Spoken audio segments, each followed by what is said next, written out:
2 horas encerrada en una pieza con una menita macho son bien agresivos. Porque te da cosa decir la palabra indio, no sé por qué. Cuando dices indio, lo dices así como bajito, así como... ¿Por qué hay doctores que prefieren no recibir pacientes amenitas? ¿Tenemos prejuicio los doctores?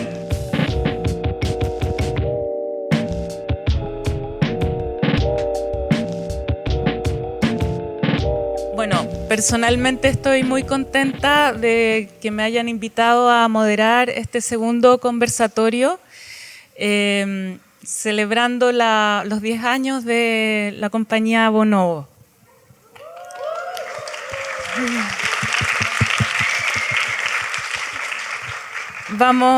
Está Pablo Mansi, Andreina Olivarí, los contadores auditores, codirección, dramaturgia y diseño.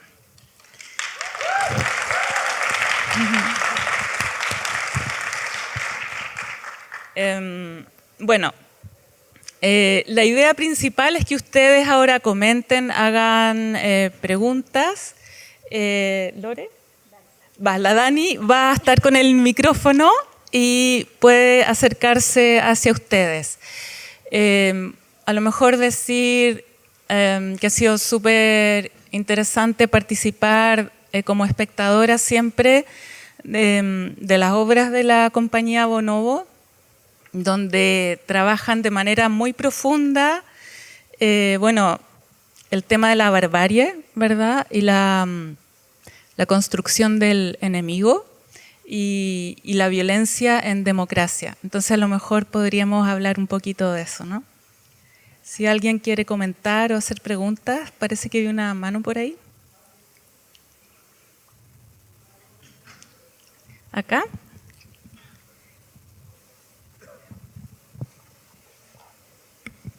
Primero que nada, agradecer, estuvo muy hermosa la obra. Me llamó mucho la atención un aspecto fundamental de la obra, que es que toca la crítica hacia esta suerte de paternalismo que hay desde muchos sectores políticos chilenos, que me incluyen parte de la izquierda fundamentalmente, que vemos a las personas que forman parte de, no sé, de la diversidad de género o de grupos migrantes como personas fundamentalmente buenas. ¿A partir de dónde nace esa crítica?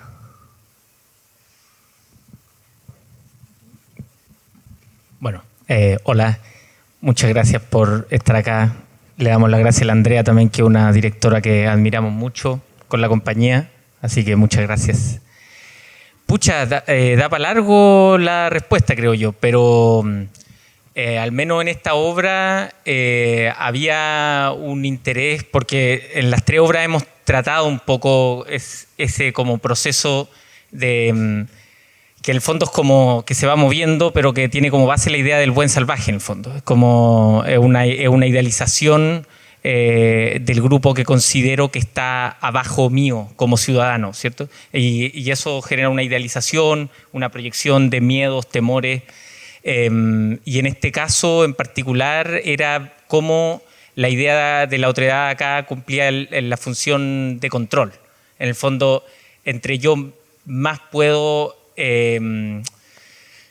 hacer, digamos, de manera más nítida y definida quién es esta persona que es una persona otra, mi relación es más cómoda. En el fondo, entre más enigmática, más compleja se me muestra esta persona, justamente tengo menor control sobre esa persona. Entonces, lo que es desesperante, por ejemplo, en el caso del conejo, es que nunca pueden como decir, aquí se acabó el proceso de esta otredad, y decir cómo nos relacionamos con esta persona. Si es que es suizo, nos relacionamos de tal forma, y entonces en esa relación de otredad está como toda esa relación de estatus. Y en segundo caso, porque también, y esto lo discutimos mucho para esta obra, yo considero que esa mirada es igual de deshumanizante que la que podemos ver en grupos conservadores.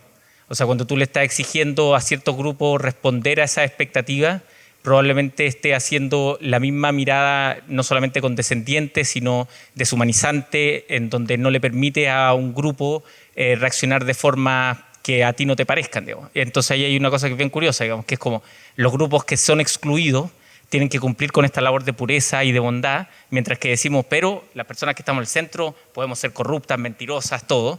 Y entonces, como bueno, pero pásenme para el lado de los del centro, entonces, pues mucho más entretenido, digamos. Y es como que para el otro lado, en el fondo, es cumplir esta labor de blanqueamiento, de purificación, eso. ¿Puedo agregar una cosa?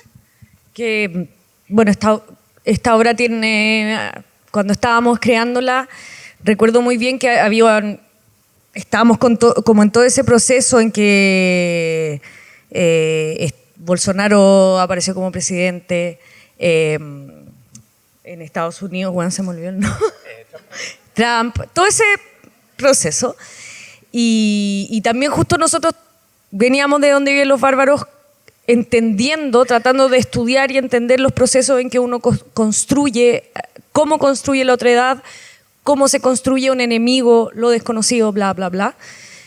Y ahí nos pareció súper importante justamente ver cuando asciende al poder y están las alarmas de que el totalitarismo viene, que ese enemigo está acá en el poder, justamente fue muy importante ir a comprender ese lado más de izquierda, más progresista, y entender cómo esa construcción de la otredad como una discriminación positiva y la bonificación de la otredad, cómo eso está absolutamente también ligado a al crecimiento de ese como gran enemigo de izquierda. Y creo que eso todavía es algo que hay que seguir pensando, por lo que tú también decías. Te sientes como parte de esa izquierda que tiene que trabajar constantemente como qué hacemos con las otredades. Y cómo esos procesos también quizás son mucho más fundamentales en la construcción de este nuevo autoritarismo o violencia explícita, más que el simple aparición de esa violencia explícita. Perdón, se me ha dado.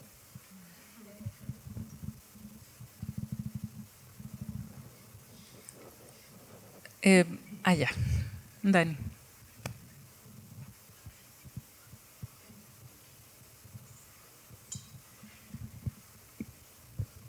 Hola, en el PPT que salía dentro de la presentación, como que hablaba de los animales y cómo aparece esta concepción buena y mala únicamente. Y pensaba dentro de los animales que es bonobo. Entonces quería pensar como que es más como por la curiosidad del animal, como qué es lo bueno y malo del bonobo, no sé. Solo por la curiosidad, como qué le hace sentido a ustedes como compañía dentro de esta deshumanización que habla el mismo PPT, no sé, eso. Difícil la pregunta, pero o más fácil quizás. Es que claro, yo creo que es que recuerdo mucho el día en que estuvimos poniéndole nombre a la compañía, que fue una tarde entera de decidir y había como una imagen recurrente en la obra desde antes de esto de los bárbaros, incluso como la figura como de la animalización ya venía como siendo una imagen recurrente en la obra, y creo que ahí aparecía en esa obra Mansadura como la idea como del mono, y el bonobo era como una especie que tenía unas relaciones más utópicas miradas desde el punto de vista del ser humano, como personas que tenían relaciones sexuales entre todos, no sé, como una especie como, y eso por alguna razón no hizo sentido en ese mismo lugar, pero yo creo que no hay nada que queramos decir tan profundo con ese nombre, en verdad. De hecho, y no es responsabilidad tuya, sino que yo creo que es un error, yo lo veo ya como un error. Porque es súper importante cómo uno o cómo los espectadores unen, o sea, cuando uno trata de buscar sentido, uno llega a miles de lugares, y en ese sentido para nosotros no tiene sentido esa palabra. O sea, sí, son los monos que bla, bla, bla, pero en verdad no. Entonces es nuestra irresponsabilidad del nombre. Podría haber sido silla, bueno.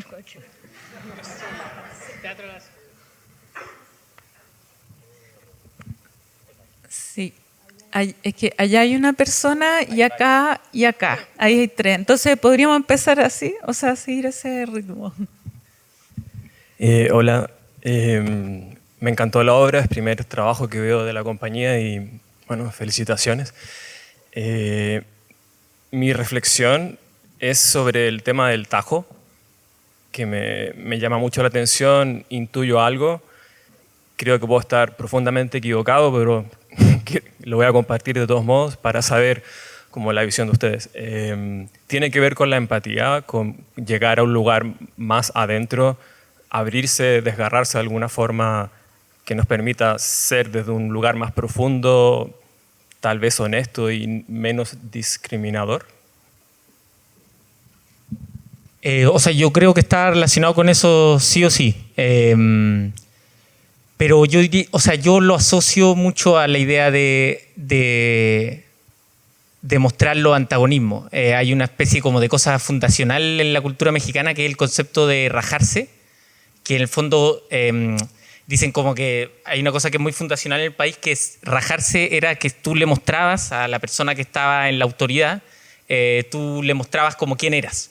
Entonces eso se consideraba una traición. Es decir, cuando tú eras, por decirlo, honesto frente al opresor, en algún sentido estabas siendo un traidor. Y frente al opresor nunca te podías mostrar tal cual como era. Y podríamos decir lo mismo para el otro lado. O sea, el opresor tampoco nunca se establece una relación ni horizontal ni totalmente abierta con la persona que está oprimida. Entonces, ese hacerse el tajo en algún sentido es como poder ver a la cara el antagonismo, que es un poco también lo que decía la Andreina antes, que en algún sentido toda esta posición muy higiénica que se está presentando desde un tipo de izquierda, porque yo no diría que eso es la izquierda o que ha sido necesariamente tradicionalmente la izquierda, sino que es un tipo de izquierda. Yo diría que ese proyecto tiene cosas muy interesantes, pero también tiene como complejidades que va disipando antagonismo, va suavizando formas de antagonismo que quizás tenemos que hacer todo lo contrario, rasgarlas, verlas. Entonces yo creo que va por ahí. Como una forma de abrir, que no hay nada ni horizontal, ni orgánico, nada puro en esa relación, sino que esa es una relación sucia, compleja, problemática, y que no vamos a poder vivirla con comodidad, digamos.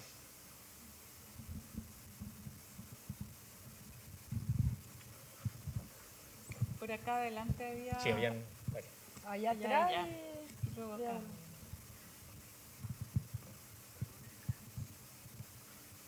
Bueno, después allá. Dale. Ya. Yo tenía una pregunta para los actores, como si... ¿cómo era para ustedes o cómo quedaban después de cumplir o hacer esta obra como en el tono interpretativo que tienen? Porque es como muy rápida y la encuentro yo como muy acelerada. Entonces como que me pregunto cómo quedan ustedes, si se les hace fácil o difícil o cómo es.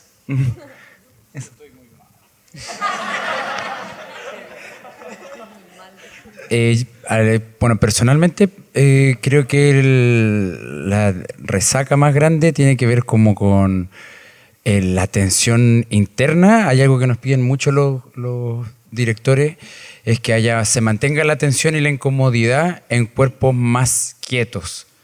Y eso es una mezcla media extraña porque no podéis narrar tanto como con las extremidades y hay que como que sostener algo adentro que es como después uno tiene que como que soltar eso. Y también como la velocidad, creo que bueno, igual ahora venimos como medio acostumbrados por Los Bárbaros, que fue la obra anterior que estamos mostrando en la trilogía, y entonces y esa es más rápida. Entonces creo que ahora como que ya estamos semi de taquito con la velocidad, pero igual siempre es un desafío.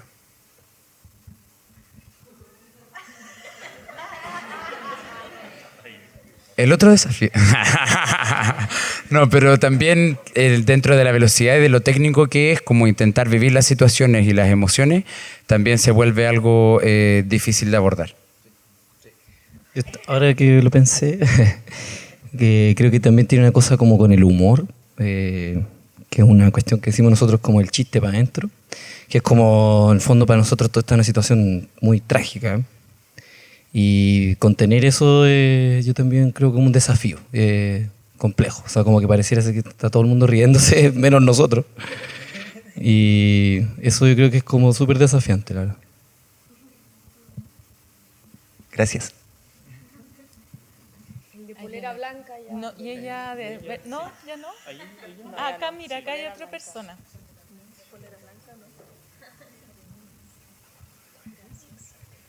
Hola, ay, qué raro escucharse. Me encantó mucho la obra, también como el montaje y cómo la abordaron. Una cosa que me llamó mucho la atención es cómo montaron aquí la escenografía, como interpretándolo un poco.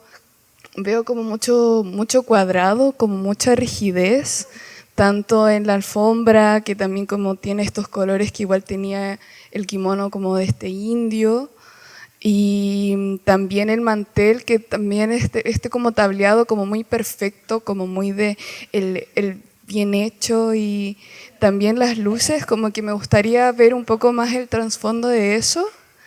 Y otra cosa que también me llama mucho la atención, que también lo vi en Los Bárbaros, es, claro, como este chiste rápido, como un poco el que sea tan rápido y a la vez como entre todos risa y que a la vez sea algo tan violento.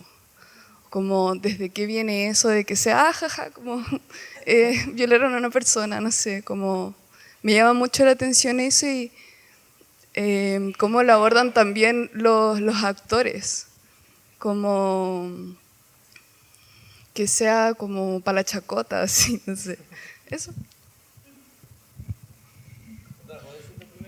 No.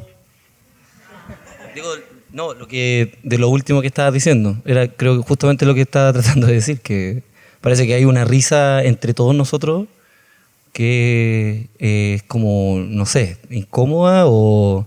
Y también me pregunto lo mismo, ¿de qué nos estamos riendo? O para ir dándonos cuenta mientras está pasando que si está bien o no reírnos de eso que estábamos riendo, ¿no? Como, yo creo que ese es el fin que tiene el humor en la obra. No sé si hay algo para la chacota, la verdad. O sea, así lo pienso yo, por lo menos. Estaba como un poco incómoda, o no sé, también me pasó en Los Bárbaros como, ya paren de reírse, es como, quiero saber lo que le pasa a Roberto, como que lo veía muy ahí, como ¿cierto? ensimismado, no sé, como en su mundo, no sé, y todo era como muy jajaja, muy... Y claro, esas respuestas rápidas que también se pronunciaban, como esa velocidad que tenían, como, sí, sí, como... No sé, me causaba mucha curiosidad cómo lo abordan y por qué lo abordan así. Con respecto a lo de la risa, yo creo que no tenemos una respuesta a ese fenómeno así, esto es por esto. Y de hecho, lo que yo encuentro más interesante es que sea un problema común entre todos, porque lo que tú sientes no es algo... O sea, nos han dicho muchas veces por qué mierda se están riendo en esta obra si estaban diciendo esto. Pero la verdad es que ocurren esos dos fenómenos y que empiezan a chocar en esta parte del teatro y que entonces genera una gran pregunta, po, que nosotros yo creo que no tenemos la respuesta. Lo que sí te puedo decir que, bueno, Pablo y entre todos acá manejamos un humor en común que nos gusta, nos reímos entre nosotros, pero ese otro fenómeno es algo que también yo creo que sería bien interesante investigarlo. Pero hay algo ahí, pues porque hay un choque. Y lo del lenguaje, yo creo que es súper... Cuando empezamos a crear Donde viven los bárbaros,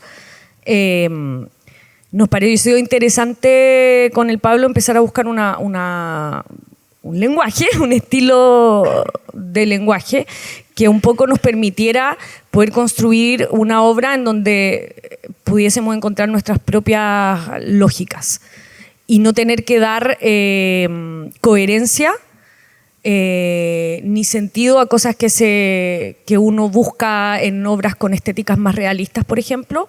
Hay muchas cosas que uno tiene que hacerse cargo ahí y que es súper complejo. Entonces, yo creo que la escritura está al servicio de poder construir una ficción que te permita tirar ideas y no hacerte cargo de todas esas chimuchinas que son muy bacanes, pero que yo creo que para lo que nos interesa, que es como hacer girar ideas, no sirve. Eso. Y la escenografía. Y del diseño, muchas gracias por hablar de lo perfecto de los manteles, porque cuesta mucho plancharlo, y quiero agradecer a la Ale, a la Giglio y al Cañas por plancharlos también. Y después con el diseño, lo que más queríamos es hacer una escenografía sin paneles, como que ese fue como nuestro primer desafío, y pensamos también como en la nave espacial, y como por eso surgió un poco esa lámpara, ese plafón que teníamos arriba. No me acuerdo más. No. Sí, bueno, que siempre está el desafío, lo hemos dicho, como el diseñar las obras de Bonobo es súper desafiante, porque el objetivo no es como en una obra más realista de como narrar tanto a través del diseño de los personajes y del vestuario, como por ejemplo las características de los personajes, o decir de dónde es este hotel, esta sala de hotel, sino que más bien crear como un lugar que podría estar en cualquier hotel del mundo. Que estos personajes podrían ser, o sea, como que no hay un estudio de personajes para ponerle las ropas, como que fuimos a Bellota y compramos 5 camisas iguales y 4 pantalones parecidos y los mezclamos, y que como que es un desafío para nosotros también, como de extrañarnos y que el espacio pueda como ser una especie de neutralidad donde lo violento cobre más fuerza, como que la violencia que ya está en el texto y que está en la situación puede ocurrir en un espacio que es simétrico, que es perfecto, que es bonito, como que ese contrapunto entre esa simetría y como limpieza versus lo otro, o sea, cuando cae la mesa, como que ahí hay un momento donde se rompe un poco ese. Antes también el PowerPoint, ahora es así, pero antes el PowerPoint como que se proyectaba en una pared que rompía un poco la simetría del. Bueno, esa era un poco la idea. A mí me gustaría comentar algo a partir de esto del humor, ¿no? Que yo diferencio del chiste y el humor. Creo que aquí hay textos que abren hacia el humor, pero por sobre todo abre al espectador la reacción súper espontánea. He sido testigo de distintas funciones, distintos años, ¿verdad? O sea, Donde viven los bárbaros se estrenó hace 2015, y las reacciones eran muy distintas. Entonces, y bueno, hoy día también lo comprobé, hay distintas reacciones, ¿verdad?, frente a estas posibilidades de humor y de reflexiones. Entonces, concuerdo con Andreina en que es muy interesante también llevarse aquello, ¿no? ¿Qué es lo que propone la compañía, el lenguaje, en las tesis de la compañía, pero también cómo estamos reaccionando como espectadores, ¿ya? Y eso es una gran reflexión también para todos nosotros. Que en ningún caso reírse es malo, creo yo. O sea, para que no quede como una cosa. Exacto. Es como cómo estamos también leyendo nuestra sociedad y cómo nos estamos espejando también. ¿En qué nos espejamos? Y es tan fuerte que nos causa risa.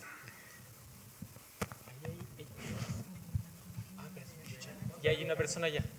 No, él estaba hace mucho. ¿Cuál? Acá. ¿Dónde voy? Polera blanca. Polera blanca ya, po. Niño de polera blanca. Muchas gracias. Primero felicitarles por el hermoso trabajo que han hecho. Es muy refrescante venir al teatro y ver una obra tan poco binaria, tan poco moralista. De verdad que felicidades por eso.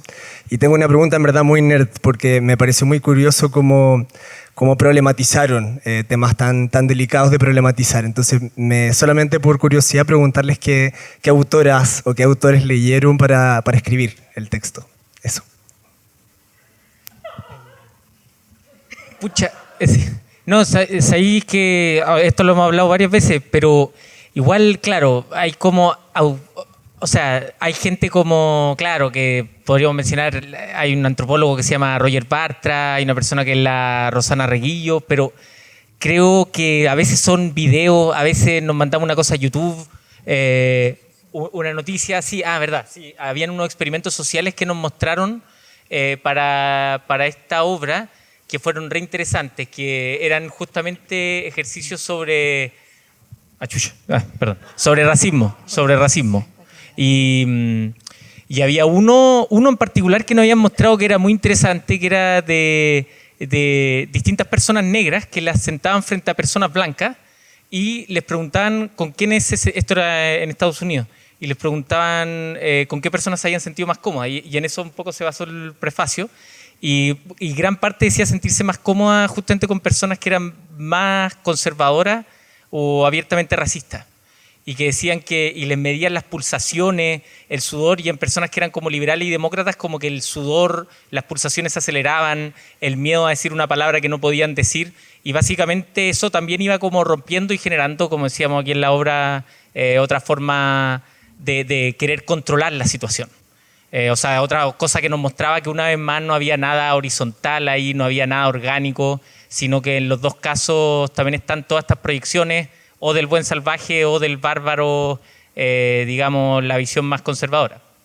Pero eso, porque, claro, podemos empezar a nombrar, pero ya hacer una lata. Pero yo creo que esos experimentos, y a veces son videos, cosas así. Ahora sí, está allá. ¿Dónde? Sí, me parece que vamos como con la última pregunta, sí, ¿verdad? Para cerrar y respetar la hora. Acá adelante, ella, sí.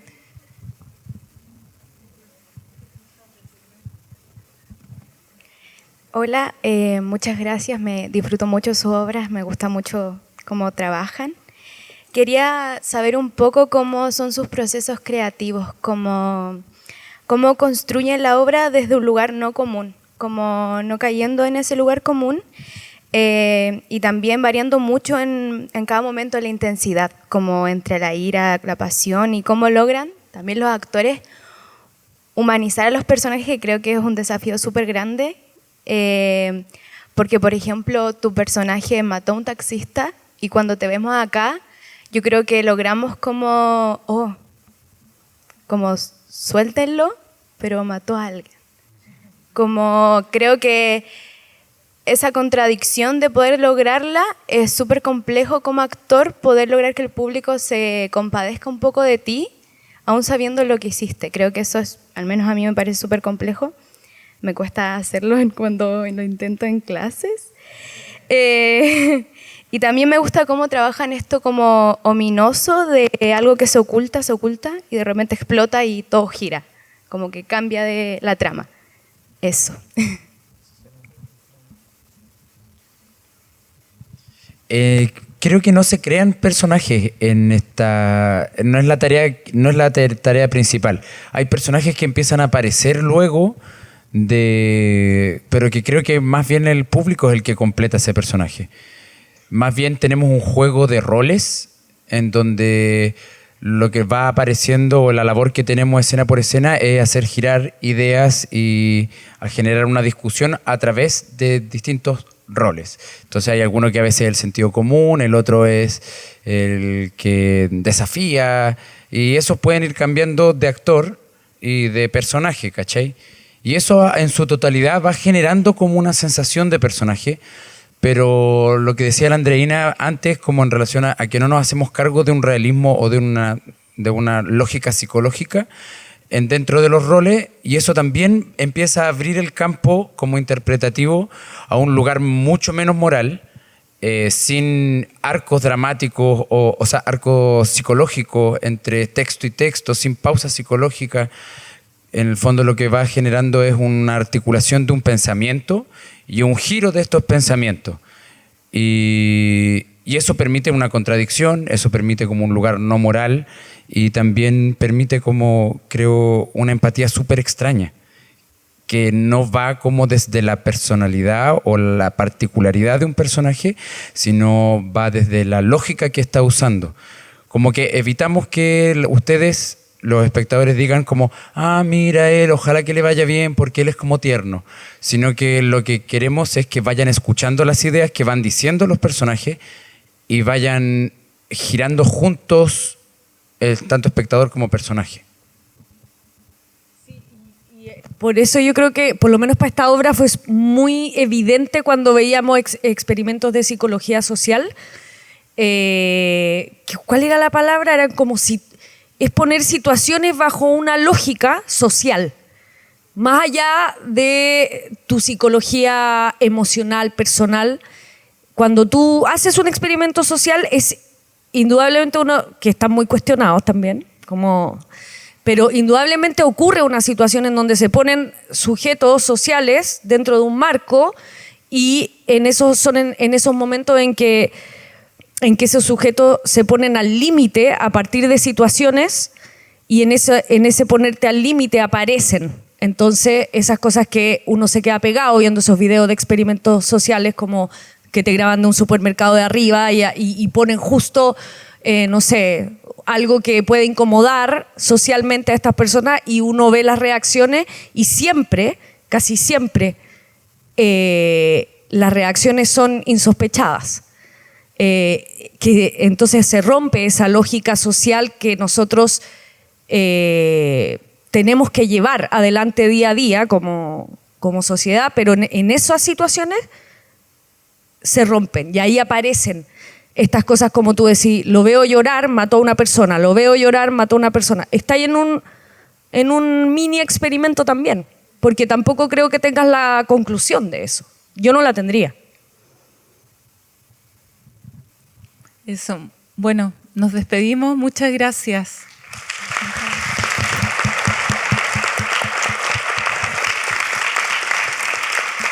Y quedan muy invitadas para el próximo jueves, que también va a haber un conversatorio con la obra Temis.